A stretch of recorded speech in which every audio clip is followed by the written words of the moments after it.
important, even though they may sound ordinary to you, but once you start to apply them, you find out that they carry so much power. So the first thing we're going to go into is the advanced form of meditation. Okay? And what it has to do with energy manipulation. So, what is energy when it comes to the human being? Okay, so when you talk about energy as a human being, like we said, everything is on the inside looking out. So because you're on the inside looking out, what is the inside? What do you classify as inside? What is the apparatus with which you could detect your insides? Use your imagination and your feeling, a combination of both. So your imagination represents air. You could imagine anything you want. Then, depending on how true you are to yourself, you could feel what you imagine to the extent that you're true to yourself. So it's in the feeling now that the practice comes in, because the feeling is the creation part. That's what allows you to create what you imagine. So a lot of people that say that they want to manifest, the reason why their manifestations is not effective is because they're not applying the vital part of bringing it into the physical world, which is their own body. So you have your imagination, but it has to pass through your nervous system, your organs, your body, and into the world. Okay, it can't enter the world without passing through you. And when it passes through you, the only way it's going to pass through you is if you feel it.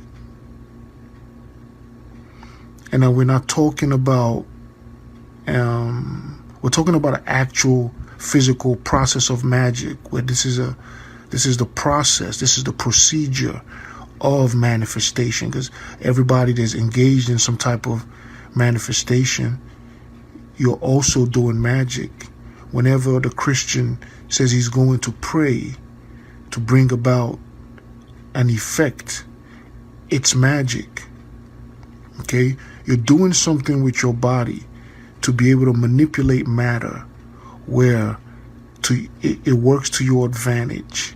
However you try to do that thing, it doesn't matter if you call a creator to do it for you, call up an entity to do it for you.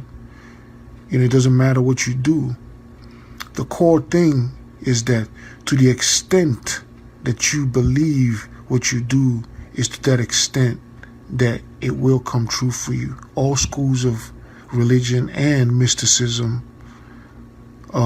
embrace that truth. So now we're dealing, when we talk about truth, what is truth? When you say, how true are you to yourself? Can you command yourself to do something and do it? That is truth. Can you say to your, hold on.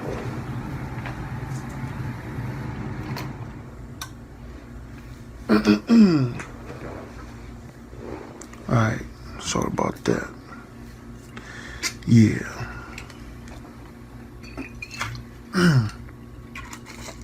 Can you say to your body, do this, and your body obeys you immediately?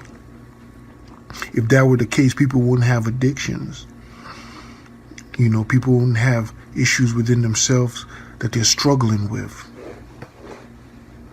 But because people have dichotomy within self, truth now has to be observed in degrees. So the degree to which you have truth is the degree to which you're able to manifest. So now we understand that there's a tendency for the human to believe their own lies and illusion, self-created lies. And people do this to various degrees. All right? So this is part of to do the inner work. So, when you say you want to do shadow work, inner work, to do the inner work, there's no inner and outer. Like as above, so below. As within, so without. So if you're doing inner work, it's outer work too. However, like in all schools of esotericism, you start with what you can see first. You start with the earth first. Then you build to the spiritual. You don't start from spiritual, build to the earth. You start with what you can handle and what you do see, and use that to handle what you can't see. That's how you do it. So you start from yourself. And in terms of truth now, if you say you're going to manifest a house, and you say, I'm going to visualize this house, can you? Can you visualize that house? This brings us to a closer definition of truth, personally to the individual from his own consciousness. The truth is not just saying something is true or telling the truth to other people. Truth is a state of mind. Truth is a feeling. And that state of mind and feeling will ripple into other parts of your consciousness and affect other parts that consciousness, other parts of your life that consciousness affects. So if you're not truthful in one thing, it will ripple in your decision making in other things. So now, the reason why we're talking about this is because we're talking about energy manipulation. Energy, when you talk about things that are within, then you also have to talk about the apparatus in the human being from which you could deal with that thing. The reason why a thing exists is because you could feel it. So anything that you're talking about within, in magic, you have to align it with a part of the human being, the human physiology. It's very important. You know what I mean? So the ability for you to manifest things, the ability for you to control yourself depends on your ability to be in complete conviction of your own truth. So that's why the Fool is the greatest card of the deck, the Joker. Because you have to be oblivious of distractions, good or bad, other circumstances outside yourself, and you have to be so into yourself that you don't even know or notice anything else. It's just like if you into music and you're in the booth and you spitting right, or you singing or whatever, you get to this point where you don't know you're singing. That's when you really singing. If you know you're doing something, you're not all the way into it. When you're fully into it, you won't even know you're doing that thing. You be so carried into it that you won't. It's like a blackout. It's like a possession. That's what truth is. Complete truth. But if there's any distraction, if you're thinking, oh, what's Mrs. Johnson thinking there? Or what's Mrs. This, then your performance lowers to the level that the distraction affected you. So to be completely unaffected by any distraction mentally is truth. So without this, you can't manifest. You can't do magic. Why you think in all these esoteric schools, Masons and Rosicrucians, they put them through mental work. They tell you go meditate, sit down and close your eyes and feel yourself. You be like, what the fuck that got to do with juju and shit? But, when the Grandmaster comes through and appears in two places at one time, then you understand, like, okay, that things is possible. Okay? So all these things, they tie into energy manipulation. And the energy is within you.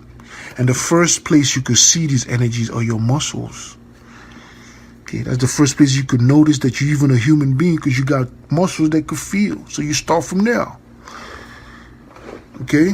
So, to learn energy manipulation and meditation is the first door into entering the inner world. Okay, so you can't be a magician without knowing how to control yourself. You can't even really be a truly successful human being. All right? So, this particular talk just has to share like a few concepts. The people that, pay attention to these things, a lot of these concepts, will find in a very short period of time that these are not ordinary things. But, like a lot of things in this world, it's not a lot of people that's really into it, for it. You know what I mean? So, but hey, people that want the shit could get it. So, the first thing you got to know in meditation is that the whole aspect of meditation, aside from it giving you a relief intention, right? It also teaches you about yourself. So that's the first time you're going to be comfortable with your mind and body synthesis and connection. Okay? So through the wakeful state of daily life, you're always distracted from your inner workings and how you really function. But if you make it a time to actually sit down, you find out that there's a lot you could do with yourself and with your natural organs that you haven't even, because you never looked into yourself or with yourself. You find out that there's a lot you could cure. There's a lot you could take care of simply by your own mind. But because you never really put your mind to it, you just go about your business every day, you're not aware of it. So secondly, I want to point out one other thing, that the conventional method of meditation, which a lot of you will run into, where you're told to close your eyes and just focus on the darkness, will not get you there. Okay, this 07 technique will get you there in a short period of time, because this is the real shit.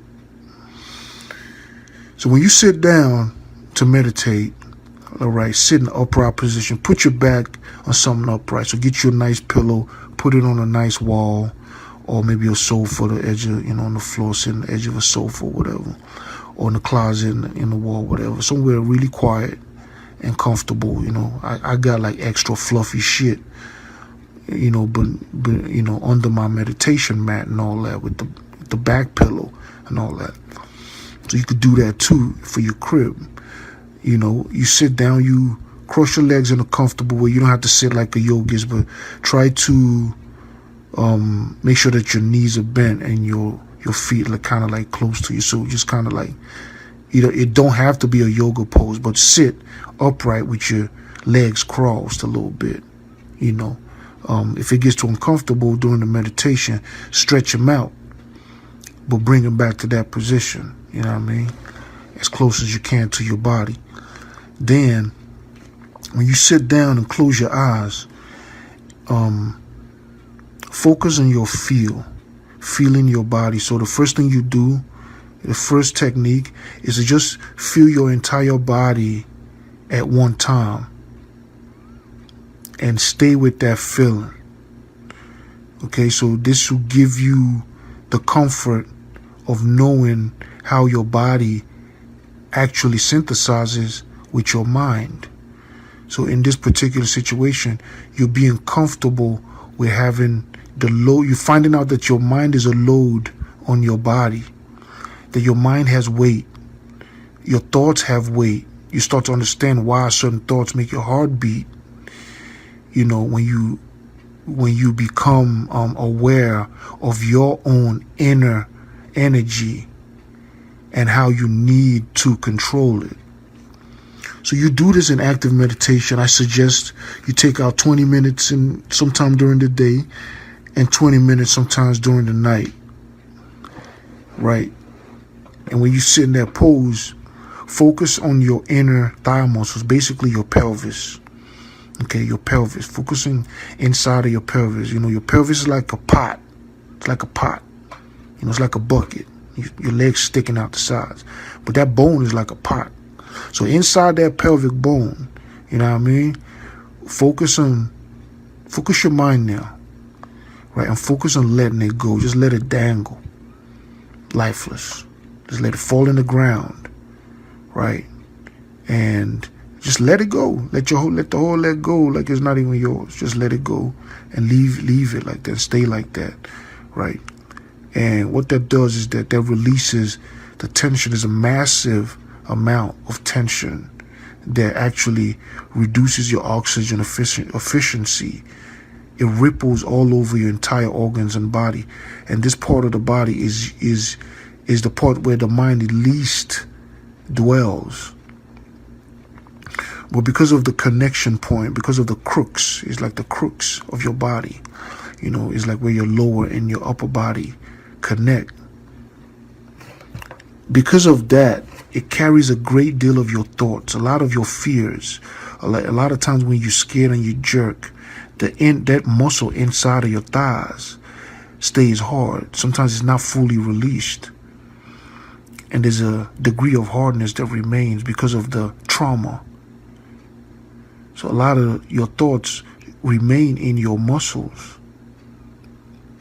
All right, so you need active time to degas yourself in terms of thoughts. And the only way you do this is to learn how to mentally ungrip certain muscles with your mind, especially the ones inside of your pelvis. So this is the core of energy manipulation. This is where you start to learn about Qigong and Qi and moving energy, because that teaches you that there's an inner world. There's an inner world of forces, and those forces are connected with your mind and your feelings. And when you start to notice, because I'm not going to give it away here, you're going to have to see it when you start doing it. You know? But when you start doing it, the first thing you're going to notice is that your breathing improves. And also, you have more energy because you're releasing certain muscles that you never knew you gripped on, because you mentally focus within yourself. So it's not going to happen overnight, and it takes time for it to happen. That's why I recommend twice a day. Also, you notice better sleep once you start doing it. And also, it teaches you about some certain energies that are inside and the inside of things that you can manipulate with your mind. But if you've never fully focused your mind within your body and the mind-body synthesis and played with it on a routine basis, you wouldn't even know when these energies enter you, how they are, how they feel, you know, what they behave like with your body. So, you know, a good way, once you start getting used to the weight of your mind and your body, is to move your consciousness or your thought from one part of your body to another.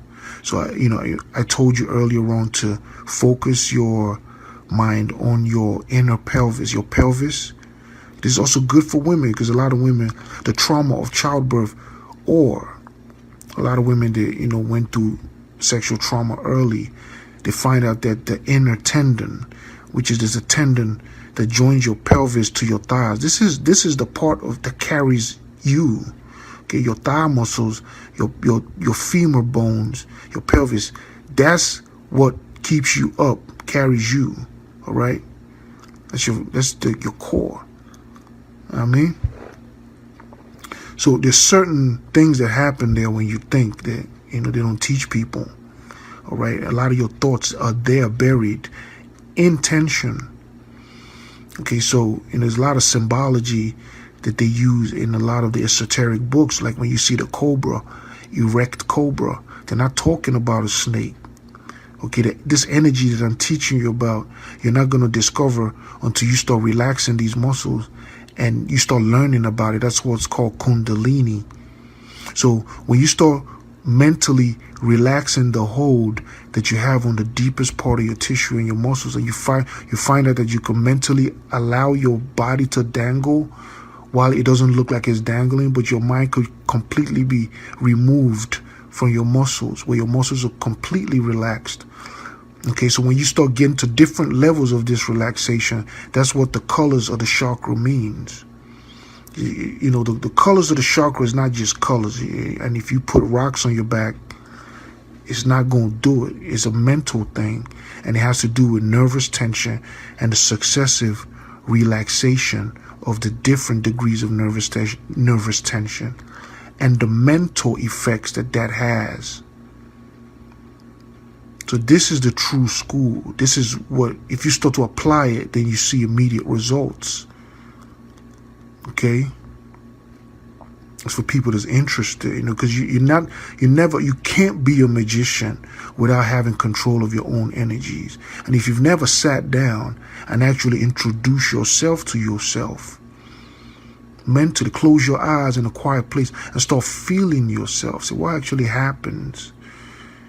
Can I relax my complete legs totally? Do I have the will? If you say, okay, 2 legs, relax completely. Let you just dangle completely where I can't feel you. Can you do that? No, you can't. There's a hold. There's a tightness. So this is where the meditation goes in. So you sit down and you work. You find out that tightness is you holding yourself. So you mentally learn how to put your mind on certain muscles and learn how to ungrip it gradually. It's not going to be overnight. You're not going to know how tight you've wired the trauma in your life has wired you till you start actually mentally delving into yourself. Okay, this is what meditation means, and the entire yoga practice is built around the release of tension and how much of the true energy, the true genius or genie within you is locked in because of that muscular mental tension. Okay, so the release of the Kundalini comes with the complete release of tension, muscular tension from the body. And this does not come overnight. It requires concentration, mental application. This is the whole point of doing mental exercises in all the esoteric schools. You go to join the lodge today, they're going to give you a bunch of pamphlets, and you have to go do the same thing. I'm telling you right now, and sitting in your room, they're going to tell you to do it at this time, at this time, at this amount of time. You have to do it this way. Same thing. You work on yourself, because the apparatus is within you. The superhero is within you. You have to know what's keeping it down. All right. So a lot of people don't realize when you're growing up and you go through tension, they don't teach people that tension registers and stays in the muscles until it's actively released. And if it stays in the muscle, your thoughts live in your muscles. There's some specific muscles that if you learn how to release them and de-stress them, certain diseases and ailments that you have will vanish. And also there's an energy that enters you. So I recommend this practice, this meditation practice, okay? Twice a day, 20 minutes to start. If you want to do more, that's fine. If you want to do it, but just minimum, twice a day, 20 minutes, morning and at night. And you just sit down, cross your legs like I told you, keep your back straight in the wall, put the pillow behind your back to be comfortable. Breathe deep into your stomach, all right? And let your legs go. Let your legs dangle. Let it go. Let it go mentally. Like, let it go for real. All right? And completely relax. All right? even while I'm talking to you, if you attempt to do this, you're going to feel like your muscles starting to twitch. And this is a very ancient technique. I'm actually like, yo, listen, the people that pick up these things, you're not going to realize like what I'm giving them, because they're not going to write these things in books. And the places that they teach these things, a lot of people is never going to end up there. The effects that these things have, the effect of these things have, they might sound, they might sound just like ordinary until you start to do them. And how can you say you're not a magician and you don't know yourself? You can't move energy around in your body. You can't merge your imagination with your nervous system. So if you feel a ball of fire in your hands, you can actually see the ball of fire and feel the heat. How you think that happens if you don't have control of your nerves? Why do you think they call the nerves nerves? Why you think nirvana means paradise? Why you think paradise means kingdom? Why you think they say the kingdom of God? Earth is the kingdom of God, which is what? At hand. Which is at reach. That means it's you. And hand means it's you. You are the kingdom. So what is in you what is the footstool? When they say the earth is the footstool of God, what does that mean? What does it mean to say the footstool of God? All right. So the earth, whenever you hear earth, they're talking about nerves. The earth is the kingdom in the Kabbalah. Okay. Which is, what is the earth to you? You think it's the earth that you walk around in? The reason why you know you're in the earth is your nerves. If for some reason an individual's nerve is completely paralyzed, where he can't see, smell, taste, feel, the earth will vanish to the degree that the nerves vanish. So which comes first, the earth or your nerves? If they destroy a part of the earth today, nothing will happen to your nerves. If they destroy a part of your nerve today, something will happen to a part of the earth. Either you're not going to be able to see it or feel it or taste it or something. So the earth that you see is a projection from your nerves. That's what it means by the earth is a footstool of God. You are the God that you're talking about. Your nerves is your footstool, is your foot on the earth. That's how you feel what you think is earth. That's why it's called nirvana. That's where they get the word nerve from, that word nirvana. And nirvana means paradise. And paradise means what? The kingdom of God. So these things are esoteric words, but they have to do with physiology and actual physical being and being a certain way and the effects of being that way, what it's going to do for you. So this is the whole point of having like esoteric schools, training magicians and all that shit. Magic is mental. The first rule of the Kabbalion, the first Hermetic principle. The universe is mental. All is mind. Okay? What does that mean? So if they cut off your mind, the universe vanish. Okay? If your mind vanish, universe vanish. Okay? If universe vanish, but nothing's going to happen to your mind. If you go destroy Mars today, or half of fucking universe, and the other half where you live in is okay, nothing's going to happen to your mind. If half of your mind is destroyed, fucking half the universe is going to be gone. So which is first? Which is which? Which is a reflection of which?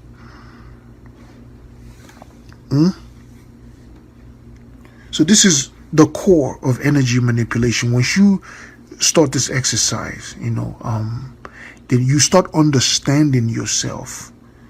Okay, you're not going to really know yourself till you know how your energies are available to you based on your level of attention within your physical body.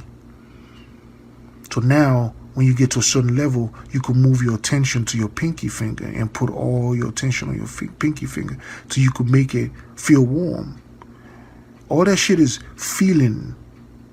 Okay? Magic is feeling. All right? Feeling. Your feeling is at the apex of your psychological body. Your emotion is at the apex of your. So that's why the moon is at the top of the solar procession. You ever seen like the path of the sun in the ecliptic, where the sun gets above the horizon in March and things start getting hotter and hotter? Then finally, when it gets to July, which is Cancer and the moon, that's the hottest time, right? So the moon is dedicated to your emotions. So what are they telling you? The hottest time of the sun is dedicated to the moon. People never even think about it. So you look at, that's when the sun is at the highest apex in terms of its procession along the tropical ecliptic. There's a line that the sun travels, and there's a behavior it has on that line that changes the ceilings based on the angle. And they have these different astrological attributes or changes on the earth based on the angle that the sun is hitting the earth. Right? When the sun is at the very apex, before it starts dipping back down to Virgo, towards darkness, right? At the very apex, it's the moon. That's the Tropic of Cancer. And it's ruled by the what? The moon.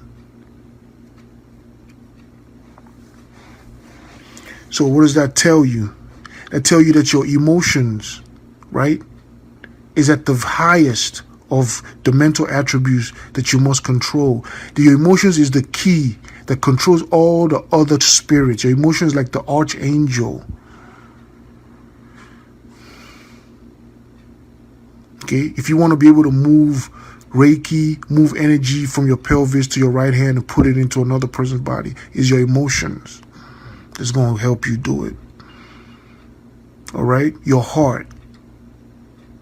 All right? So you're not going to really be fully efficient till you reduce the level of tension that you're carrying around in your body that you don't know. You're not going to reduce that shit overnight if you don't sit down and focus on yourself mentally and work on these muscles that I just told you. All right? So the first thing, you know, this is what's called primary education, by the way. Hold on, man. Let me take a sip of this wine.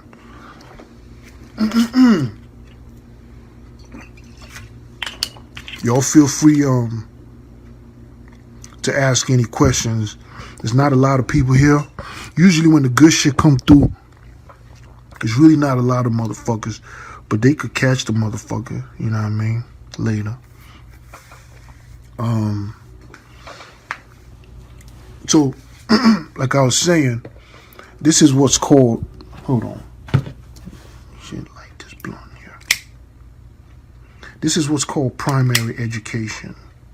All right, so primary education is not the most simple form of nominal academics. Primary education is the primary attributes of your being. Okay? The force of your existence, your emotions, your feelings, your thoughts, the things that you have primarily to you, and how you are able to use them. That's the first education that we were supposed to get. So in your earliest times, you were supposed to first of all know how to visualize. Okay? And you're never going to know how to visualize if you don't sit still, because the mind is so delicate, you can't do it in distraction. So you're going to have to sit still, and you're going to have to be quiet, and you're going to have to just focus on, and you're going to find out that it's an actual thing. Just like your hand is a thing, and your lungs is a thing, and that your mind is an actual thing separate once you start to hone in on that level of mental concentration.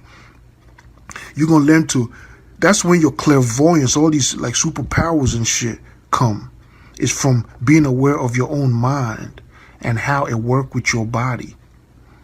Right? So that's primary education. So you're supposed to, at your earliest age, have mastered imagination. You're supposed to imagine something to the point where you could literally see it and touch it.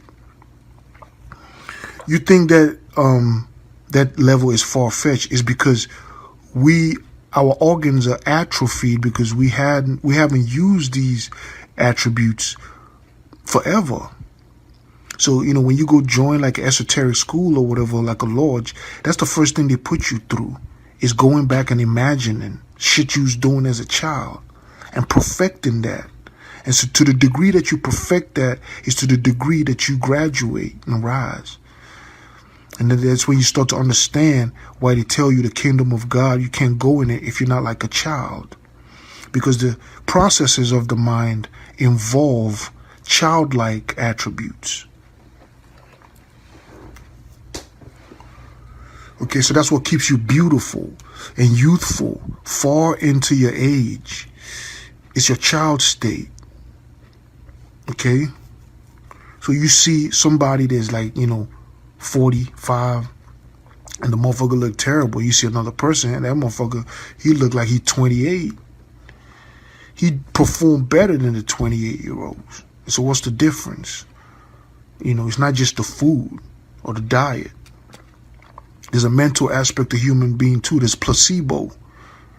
The human existence has a placebo element, which means you could create things virtually to have effect on your physical body to even heal yourself.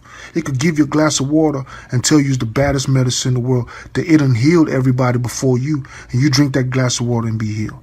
5 years later, they dare not tell you it was a glass of water. Too early. Because now you're going to reverse what the shit did. There's been cases like that in human existence. So what's really healing? So this is why you have to respect your mind and you have to give it time for your mind and your body to merge and to deal with each other in quiet space. This is the true altar. Your heart and your nerves. So when you do this exercise, it's going to teach you nerve control.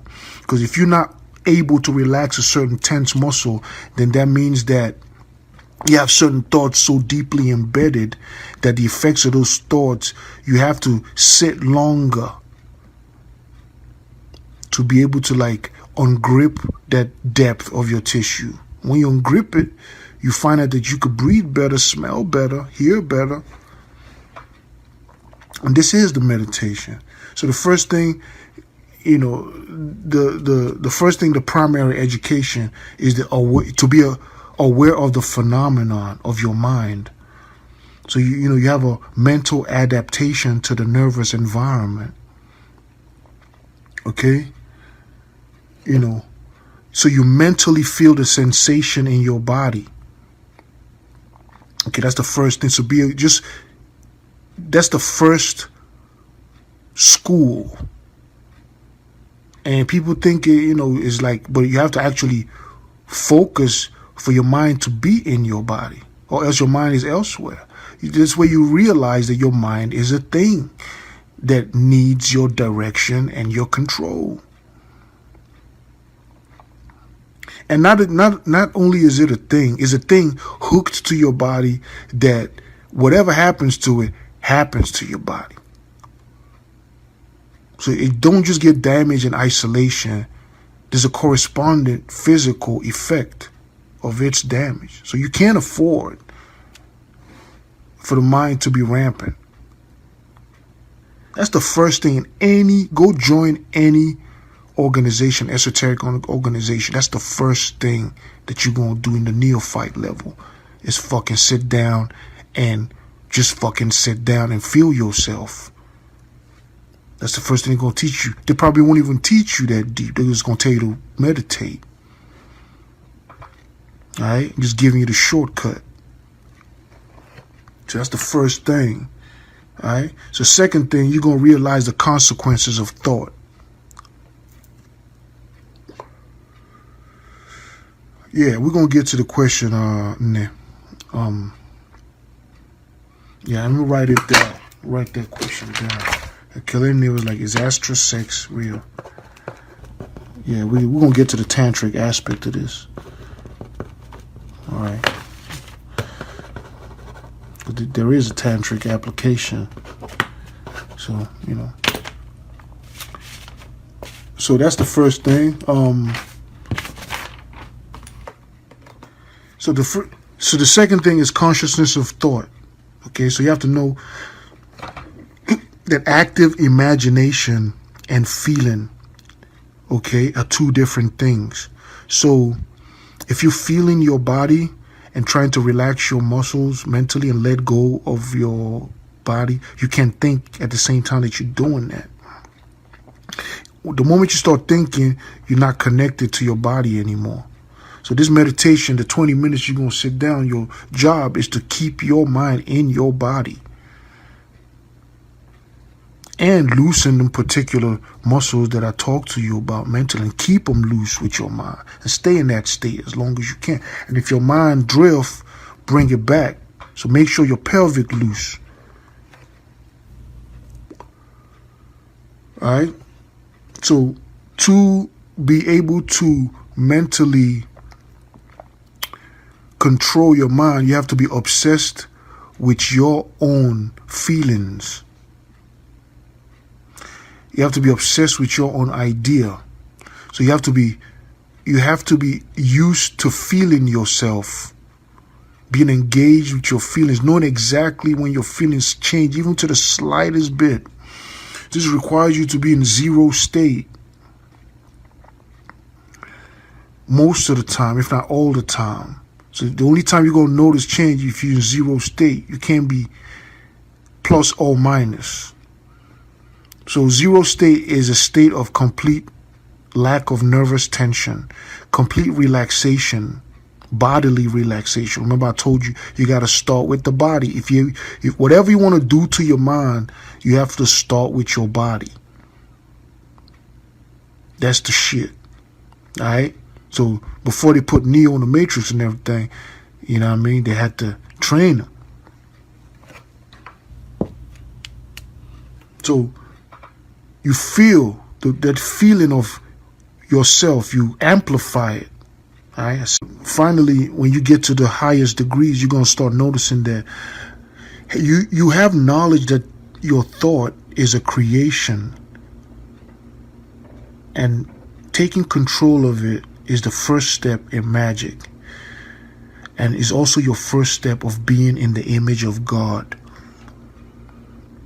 Okay? So when you sit down in these little meditation sessions on twice a day, not only are you learning how to bring yourself to higher levels of relaxation, right? But it's sharpening your manifestation tool, which is your mind. If you got a clean, clear piece of paper and they say, paint me something beautiful, and you can't paint, you fuck around and paint some fucked up shit, then that's what it's gonna be, some fucked up shit, because you painted it. That's what it's gonna be, because you put it on there on the paper. So what you gonna do if you want to stop painting fucked up shit? You go to YouTube and watch some basic videos of how to paint. So next time you show up, what? You paint better shit. What did you do? You sharpened your tools. All right? So the sitting down twice a day, not only is it healing you by relaxing your fucking nerves that you've been gripping since you was a kid and you ain't know. Not only you getting better oxygen and shit, but it's sharpening the very tool that you're going to use for magic, which is your mind and your nerves. So if one thing, even if you could visualize it, if you're not relaxed enough where you could feel what you're visualizing till you shiver. You ever had an idea that made you shiver? Where you just shivered? That's the level of magic that you should strive to attain. That level of realness.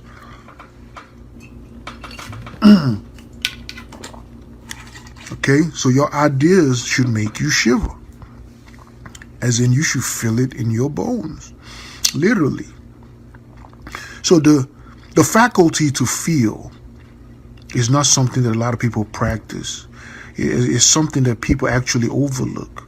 They don't practice this feeling sensory organ enough. They don't know how deep how powerful their feelings are. That all this superhero shit is really feelings. All right. So finally, as you progress further, you get to the next stage where you're gonna realize that, you know, you've now learned to isolate emotions and isolate mental states. Right?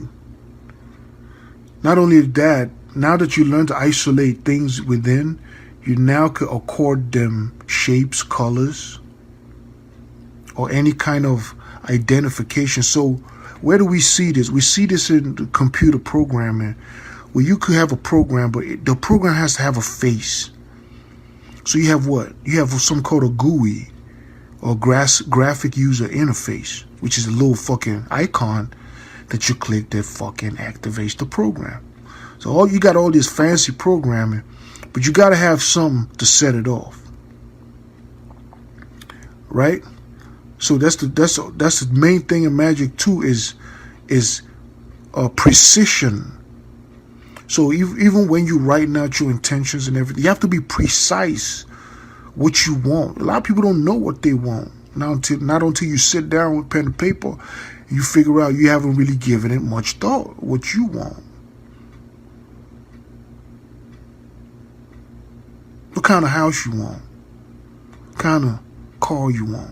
So people's wants, you know, due to daily distraction, have been reduced to like very mundane things like clothes, shoes, and everything. A lot of people wants are not elevated to the level that it should be for them to enjoy what they ask for.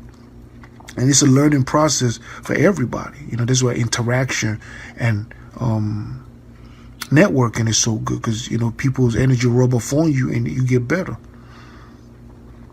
You know, so part of the whole mental exercise is the relaxation also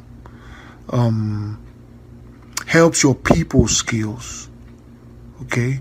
It gets you more in touch with yourself, especially when you deal with people that things kind of tend to roll off your back more now. A lot of shit that you will usually say something about, or you find out that you have vision now. So you could see yourself doing that thing. You could see what's going to happen after that, where it's going to lead to. And you're such a point where, because of your meditation, you could see yourself from a third-person perspective most of the time. You could observe yourself. You know what I mean? So finally, you know, this technique is active craziness.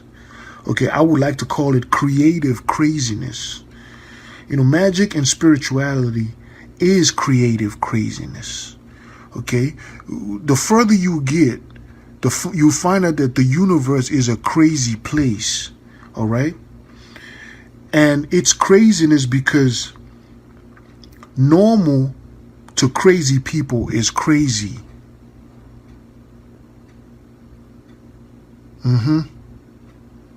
Normal to crazy people is crazy.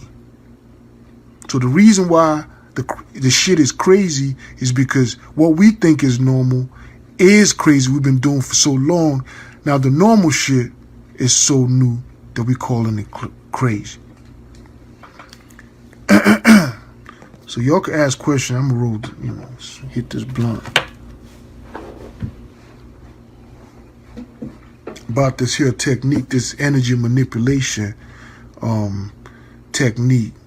You know what I mean?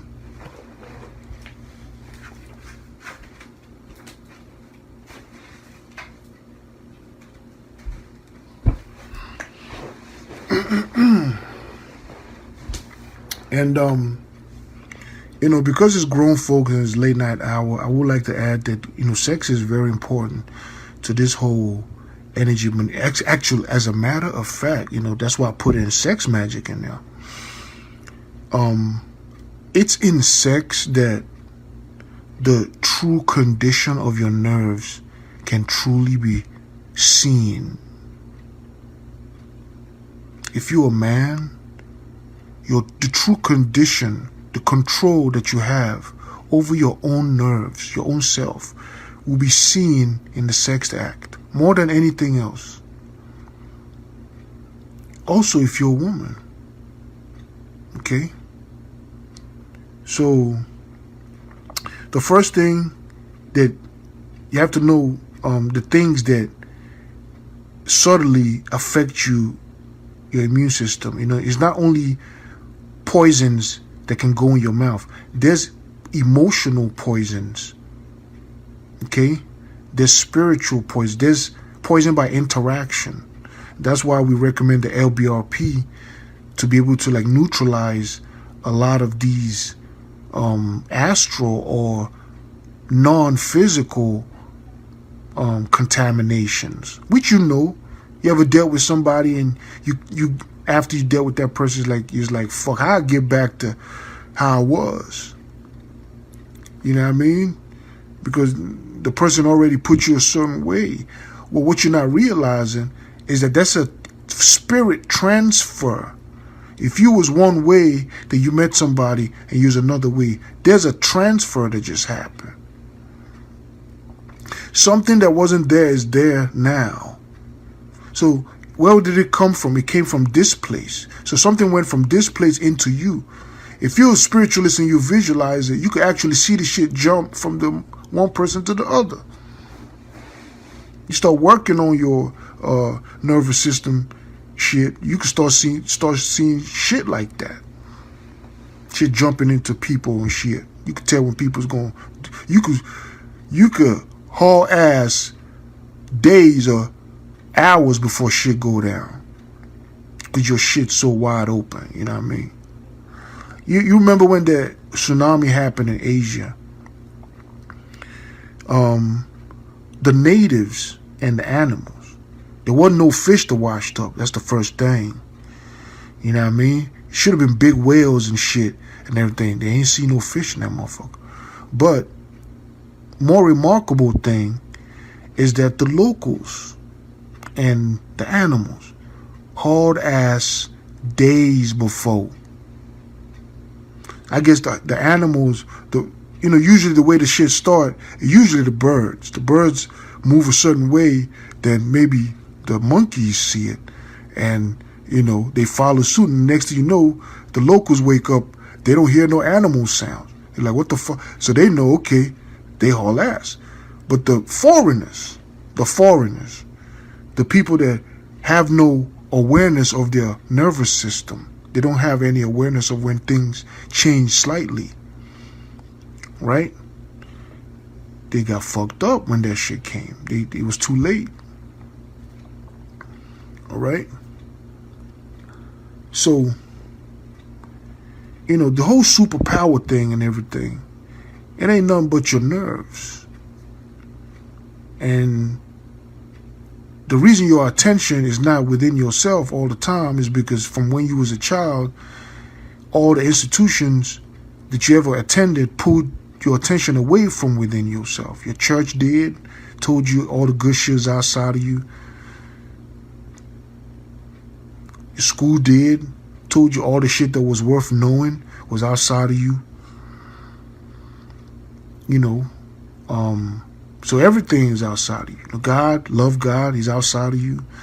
Love your neighbor, that's outside of you. So, where do they teach people how to love themselves? And how to do about themselves, what to do with themselves. So that's a different whole paradigm. So let me look through and see what people saying here.